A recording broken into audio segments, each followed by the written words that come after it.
میرے حضور کا ہے میرا سینہ، میرا سینہ میرے حضور کا ہے، دل مدینہ میرے سبحان اللہ سبحان اللہ سبحان اللہ، دل مدینہ میرے حضور سبحان اللہ، کا ہے میرا سینہ۔ اور خزینہ یہ بھی خزانے کو کہتے ہیں، دولت کو کہتے ہیں۔ سماعت فرمائیں کہ روز بٹتا ہے پھر بھی گھٹتا نہیں،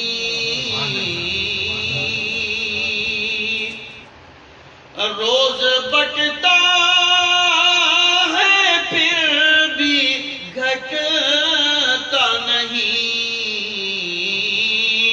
وہ خزینہ میرے سبحان اللہ سبحان اللہ، سبحان اللہ، بے شک سبحان اللہ، میرے حضور کا سبحان اللہ سبحان اللہ، وہ خزینہ میرے حضور کا ہے، دل مدینہ۔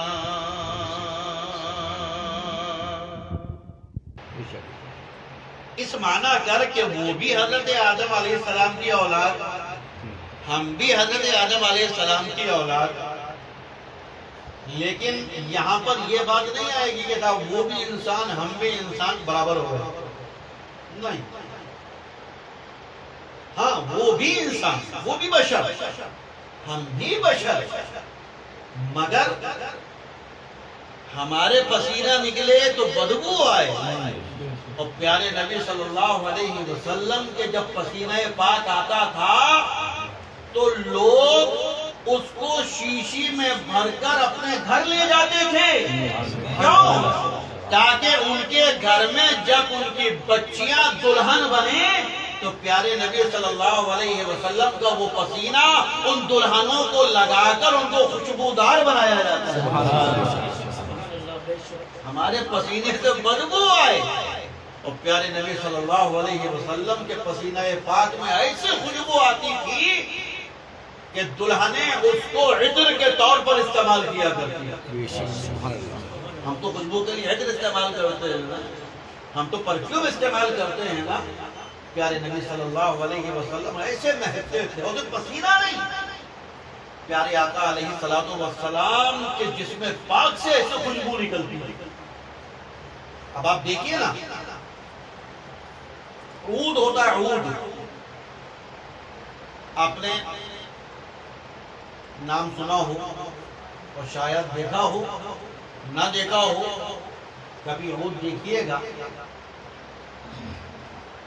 اس کو جلایا نہیں جاتا، اس کو لگایا نہیں جاتا، آپ اس کو لا کر بس رکھ دیجئے، پورا کمرہ مہک جائے۔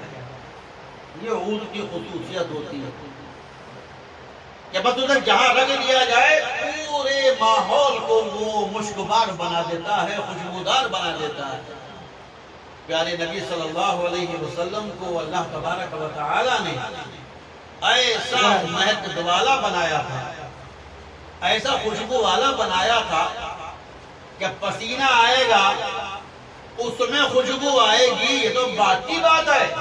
پیارے نبی صلی اللہ علیہ وسلم کے جسم پاک سے ایسی خوشبوئیں نکلتی تھی کہ پیارے آقا علیہ السلام جو آئے گا وہ جگہ دیکھ کر بیٹھے رہیں گے، آپ لوگ توجہ رکھیں، میں آپ ہی کو سنا رہا ہوں۔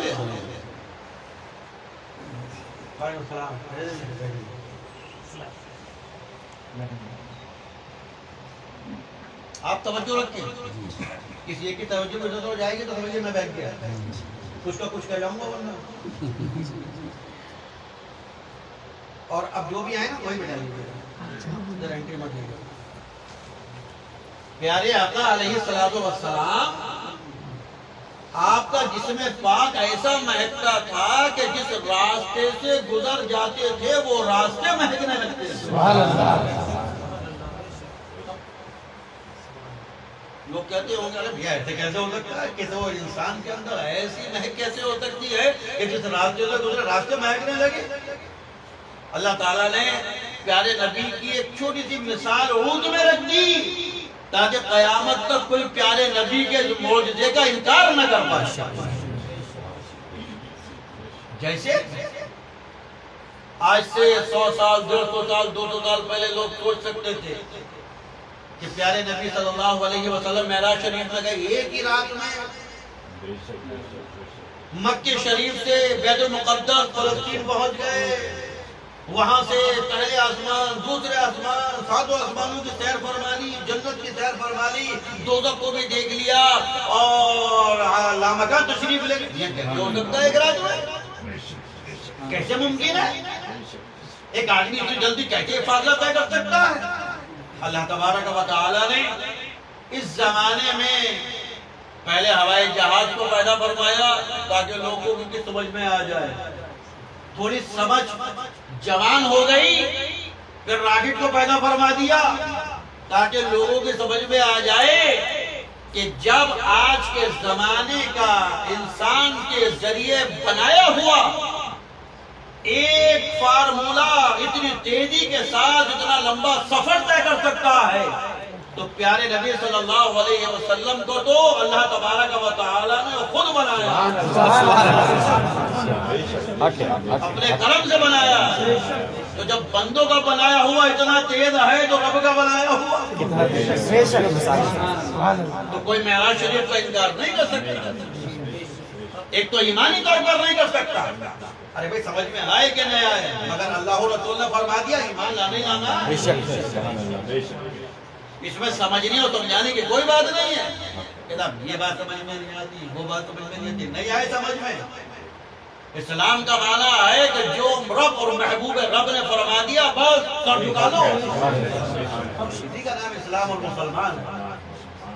لیکن چونکہ اسلام دین فطرت ہے، اسلام کوئی بات ایسی نہیں کرتا، نہیں کہتا، نہیں بتاتا کہ جو انسانی عقل کے خلاف ہو۔ اس لیے اللہ تبارک و تعالی نے وہ باتیں کہ جس کا انکار کیا جا سکتا تھا، وہ باتیں کہ جس کے لیے آدمی کہہ سکتا ہے ایسا کیسے ہو سکتا ہے، ایسا تو ناممکن ہے، اللہ تعالیٰ نے اس کی مثالیں پیدا فرما کر ساری دنیا کو بتا دیا کہ اللہ تبارک و تعالیٰ کی ذات پاک سے کوئی چیز ناممکن نہیں۔ ابو جہل بارگاہ رسالت میں آیا، مٹھی میں کنکری، مٹھی بند، بتائیے کیا؟ پیارے آقا علیہ السلام نے کنکریوں سے کلمہ پڑھوا لیا۔ اب کوئی سوچے ارے صاحب مٹھی کا اندر کیسے پتہ چل سکتا ہے، یہ بات تو سمجھ میں نہیں آتی۔ اللہ تبارک و تعالیٰ نے آج کے زمانے میں ایکس رے الٹرا ساؤنڈ کو پیدا فرما دیا کہ آدمی کپڑے پہن کر کیا پورا کوٹ بھی پہن کر لیٹ جائے تب بھی وہ مشین سب کچھ بتا دے گی کہ جسم کے کون سے حصے میں کون سا پارٹ خراب ہو رہا ہے، سب بتا دے گا۔ تو جب آج کا الٹا سیدھا پڑا ہوا ڈاکٹر بھی یہ بتا دیتا ہے کہ جس کے اندر کیا ہے، تو 1400 سال پہلے پیارے آقا علیہ السلام نے اگر مٹھی کے اندر کا بیان فرما دیا تو کوئی عجیب بات نہیں۔ یہ اللہ تعالیٰ نے مثالیں پیدا فرمائیں۔ تو بات یہاں سے چلی تھی کہ کوئی انکار کرنے والا انکار کر سکتا ہے، میاں کسی انسان کے اندر اتنی خوشبو کیسے ہو سکتی ہے کہ جہاں سے گزرے تو راستے مہک جائیں، گلیاں مہک جائیں۔ اللہ تعالیٰ نے ایک مثال کے طور پر عود کو پیدا فرما دیا کہ عود جس مقام پر رکھی جائے پورے ماحول کو وہ خوشبودار بنا دیتی ہے۔ اللہ تعالیٰ نے پیارے آقا علیہ السلام کو ایسا خوشبودار بنایا تھا کہ جو صحابہ کرام آپ کو تلاش کرنا چاہتے تھے نا، انہیں پوچھنا نہیں پڑتا تھا کہ پیارے نبی کدھر گئے، بلکہ وہ پیارے نبی کی خوشبو کا تعاقب کرتے کرتے، خوشبو کو فالو کرتے کرتے پیارے نبی تک پہنچ جاتے ہیں۔ خوشبو ادھر سے آ رہی ہے، پیارے نبی ادھر گئے، آگے راستہ ختم ہو گیا، دو راستے پڑ گئے، خوشبو ادھر سے آ رہی ہے، پیارے نبی ادھر گئے، پیارے نبی کی خوشبو سونگتے سونگتے پیارے نبی تک پہنچ جاتے ہیں۔ تو جس پہ صدقے گلاب کی خوشبو، وہ پسینہ میرے حضور کا ہے، وہ پسینہ میرے حضور کا ہے، دل مدینہ میرے حضور کا ہے، دل مدینہ۔ اور ایک آخری شعر سماعت فرمائیں، حضور مجدد مراد آبادی رضی اللہ تعالیٰ عنہ کا یہ کلام ہے۔ میں خود بھی شعر کہتا ہوں، خود بھی کلام لکھتا ہوں، مگر میں اپنے کلام پڑھتا ہوں، اس لیے کہ اپنے کلام پڑھوں گا تو ایک ثواب ملے گا نعت شریف پڑھنے کا، اور جب میں اپنے ابا کا کلام پڑھتا ہوں تو مجھے ڈبل ثواب ملتا ہے۔ اس لیے میں ہمیشہ حضور مجدد مراد آبادی کا ہی کلام پڑھتا ہوں۔ آخری شعر سماعت فرمائیں، دل مدینہ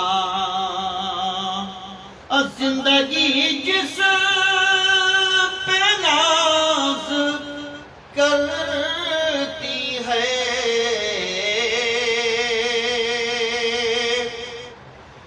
زندگی جس پہ ناز کرتی ہے، ایسا جینا میرے